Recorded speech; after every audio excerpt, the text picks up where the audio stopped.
आज का हमारा टॉपिक है संविदा करने की क्षमता, यानी संविदा करने के लिए कौन सक्षम है। हम कह रहे हैं कि संविदा अगर करने के लिए व्यक्ति अक्षम ही होगा, यानी वो सक्षम नहीं है, तो क्या प्रभाव पड़ेगा, क्यों ये टॉपिक हम पढ़ रहे हैं।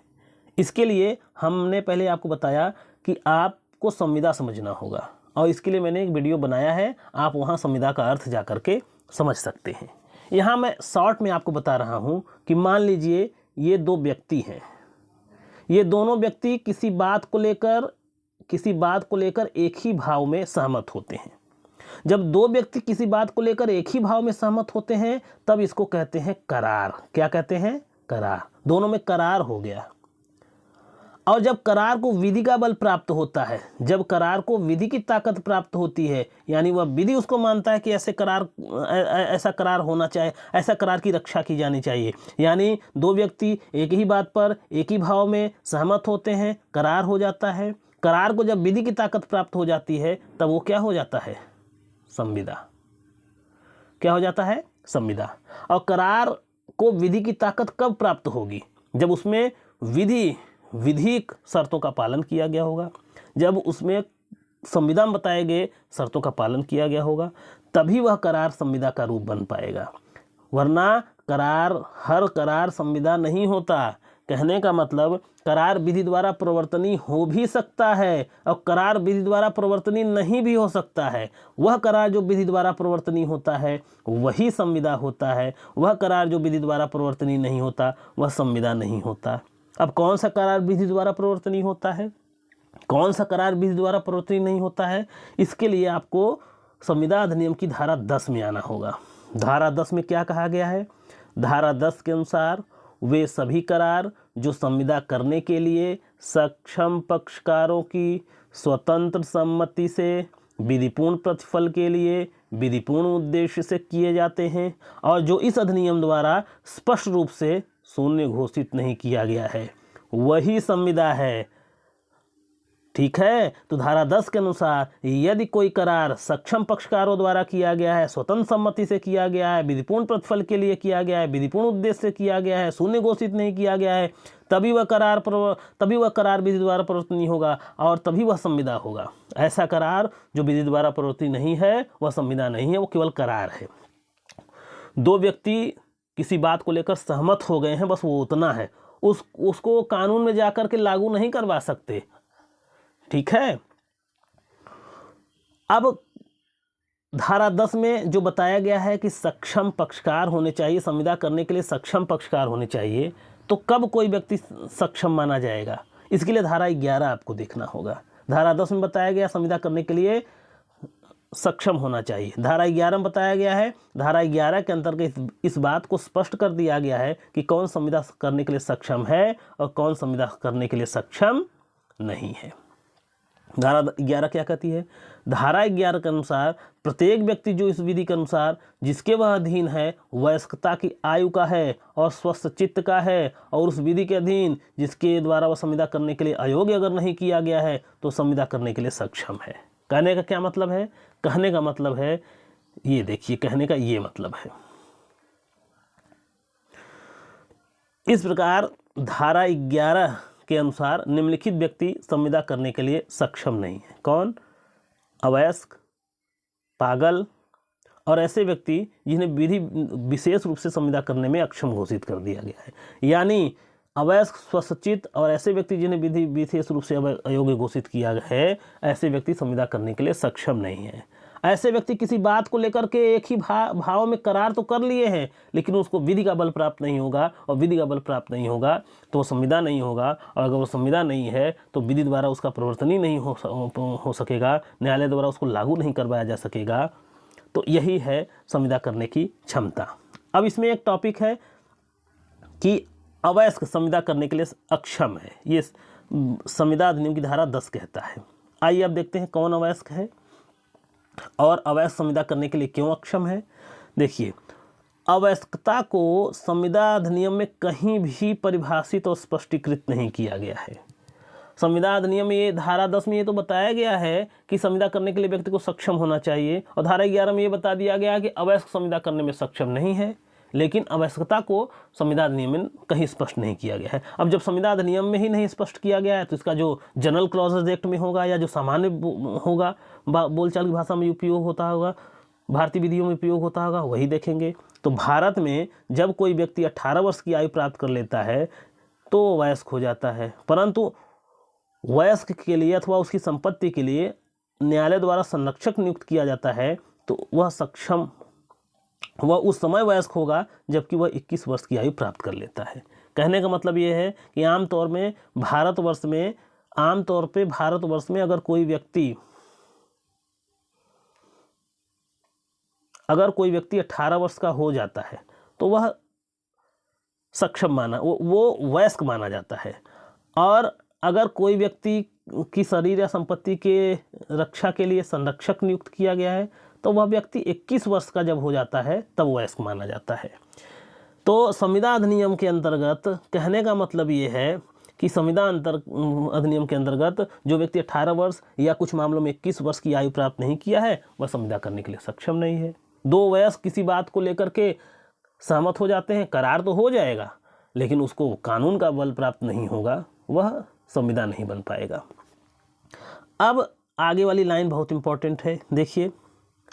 भारतीय संविदा अधिनियम की धारा 10 और धारा 11 समेत कोई ऐसा सांविधिक उपबंध नहीं है, कोई कानून नहीं है जो ये कहता हो कि अगर अवयस्क ने संविदा कर लिया है तो क्या होगा, शून्य होगा, शून्य करनी होगा। धारा 10 केवल ये बताती है कि संविदा करने के लिए सक्षम हो और धारा 11 केवल ये बताती है कि संविदा करने के लिए अवयस्क सक्षम नहीं है। लेकिन यदि अवयस्क संविदा कर ही लेता है तो ऐसा संविदा शून्य होगा, शून्य करनी होगा, भारत में कोई ऐसा कानून नहीं है जो ये बताए। यह सौभाग्य की बात है कि न्यायपालिका ने, ठीक है, यह संतोष की बात है कि इस विषय को न्यायिक निर्णयों के माध्यम से समझाया जा सका है। क्या न्यायिक निर्णय है? एक केस है मोहरी बीबी वर्सेस धर्मोदास घोष। ये लगभग सारे लॉ के स्टूडेंट को जो कॉन्ट्रैक्ट एक्ट पढ़ते हैं ये उनको केस पहले पता चल जाता है, इतना इम्पोर्टेंट और चर्चित केस है। तो मोहरी बीबी वर्सेस धर्मोदास केस के बाद में मामले में प्रिवी काउंसिल के विद्वान न्यायाधीश लॉर्ड नार्थ ने यह स्पष्ट कर दिया कि अवयस्क के साथ किया गया करार शून्य है, इसे परिवर्तनीय नहीं कराया जा सकता। यानी किसी कानून ने तो यह नहीं बताया है कि अवयस्क संविदा करने के लिए सक्षम है, ये तो बताया गया है अवयस्क संविदा कर ही लेता है तो शून्य होगा, शून्य करनी होगा, या किसी भारत के कानून में नहीं बताया गया है। लेकिन ध्यान दीजिए, मोहरी बीबी वर्सेस धर्मोदास घोष के बाद में न्यायालय ने कहा, प्रिवी काउंसिल के न्यायाधीश लॉर्ड नॉर्थ ने कहा कि यदि किसी अवयस्क के साथ कोई संविदा कर ली जाती है तो ऐसी संविदा शून्य होती है। क्यों कहा था ऐसा, इसमें क्या तथ्य था, ये इसको भी देख लेते हैं। इस वाद में तथ्य यह था कि धर्मोदास घोष जो अवयस्क था अपनी संपत्ति ब्रह्मदत्त के पास बंधक रख के 12% ब्याज पर ऋण लेने का करार किया। ऋणदाता ब्रह्मदत्त ने कुछ रकम तुरंत दे दिया, लेकिन बाद में विवाद हो गया। विवाद की स्थिति में न्यायालय ने बंधक को शून्य घोषित कर दिया और कहा कि धर्मोदास घोष जो अवयस्क था ऋण की रकम को वापस करने के लिए बाध्य नहीं है। इतना ही नहीं, न्यायालय ने प्रतिवादी के तमाम तर्कों को अस्वीकार कर दिया कि विबंध के आधार पर दोषी करिए नहीं, विबंध के आधार भी नहीं दायी होगा, संविधान नियम की धारा 64-65 के अंतर्गत भी वह दायी नहीं होगा। यानी किसी भी परिस्थिति में अवयस्क को संविदा करने के लिए अक्षम होने के कारण धर्मोदास को जिम्मेदार नहीं ठहराया गया। तो अब इसका क्या हुआ परिणाम?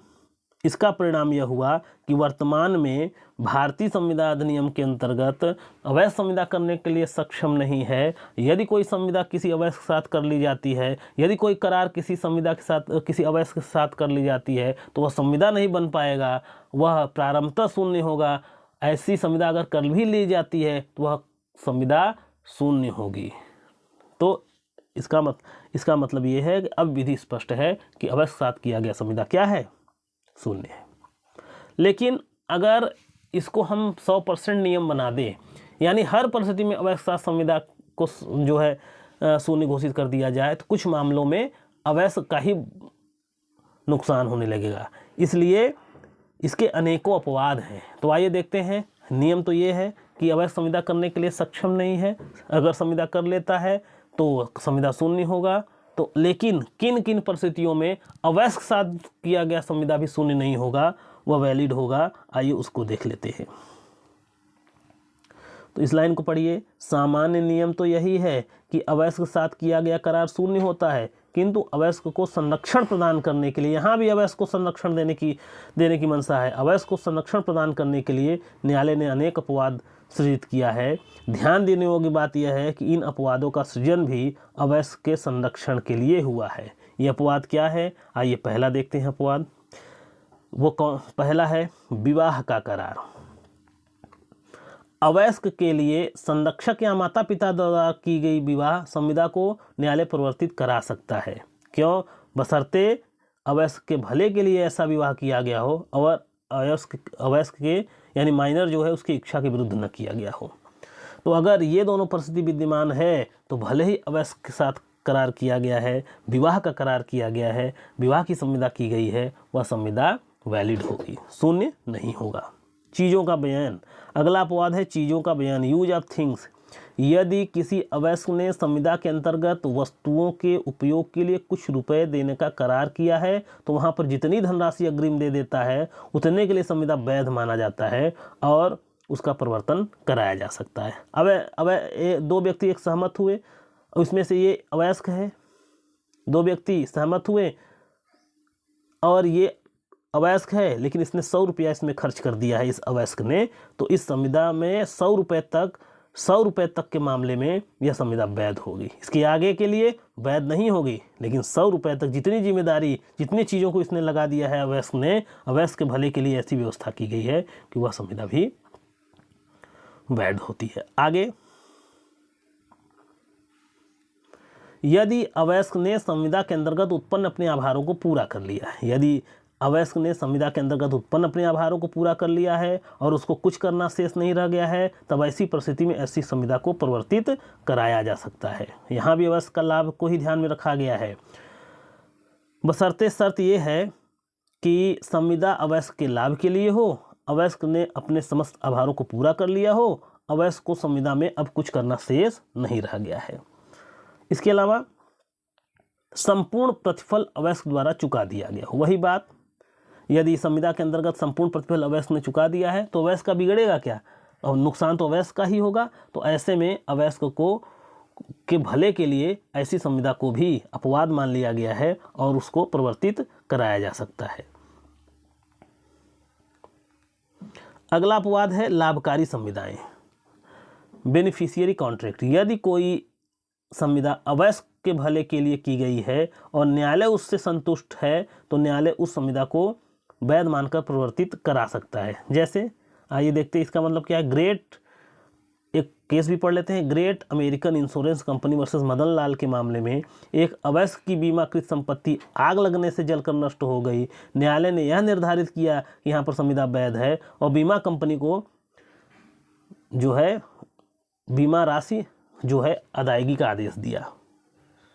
क्यों दिया? क्योंकि ऐसी संविदा जो की गई थी, भले अवयस्क के साथ की गई थी, लेकिन ऐसे संविदा अवयस्क के भले के लिए ऐसी संविदा थी, तो वो उसको क्या बनाया गया, जो है वैध बनाया गया। आगे है प्रतिफल की विफलता। यदि अवयस्क संविदा करता है और उसमें पूरा प्रतिफल दे देता है तथा उसके बदले में प्रतिफल उसे मिलता है वह विफल हो जाता है, तो ऐसी परिस्थिति में अवयस्क संपरिवर्तन का वाद दायर कर सकता है जो पोषणीय होगा। अवयस्क ने सब कर लिया, जब अवयस्क की बात आई तो उस पूरी संविदा कैसे आप कर देंगे, क्योंकि ये अपवाद ही अवयस्क के लाभ के लिए बनाई गई है। तो ये कुछ परिस्थितियां हैं। सामान्य नियम तो ये है कि अवयस्क संविदा करने के लिए सक्षम नहीं है, और अगर संविदा वो कर ही लेता है तो संविदा शून्य होती है। लेकिन कुछ परिस्थितियों में यदि अवयस्क संविदा कर ही लेता है तो वो संविदा भी वैध होती है। वो शर्त ये है, ये सब कहना नहीं चाहिए। BF कम सुर्त बना था, BF कम देख, अब मैंने जोड़ दिया अवयस्क देख, BF कम देख अवयस्क। हालांकि पढ़ाई में बात नहीं बोलनी चाहिए, लेकिन याद करने के लिए जैसे B से हो गया बेनिफिशियरी कॉन्ट्रैक्ट, F से हो गया failure of the consideration, C से होगा कंप्लीट लीगल ऑब्लिगेशन, U से होगा यूज ऑफ थिंग्स, M से हो गया मैरिज एग्रीमेंट। ये सब अगर परिस्थितियाँ हैं तो अवयस्क के साथ किया गया संविदा भी वैध होता है, वैलिड होता है, परिवर्तनीय होता है। तो दोस्तों मैंने कोशिश किया कि आपको समझ में आए, और बाकी आपको समझ में आया कि नहीं आया, आप वीडियो को लाइक करें, सब्सक्राइब करें और कमेंट करके आप बताएं।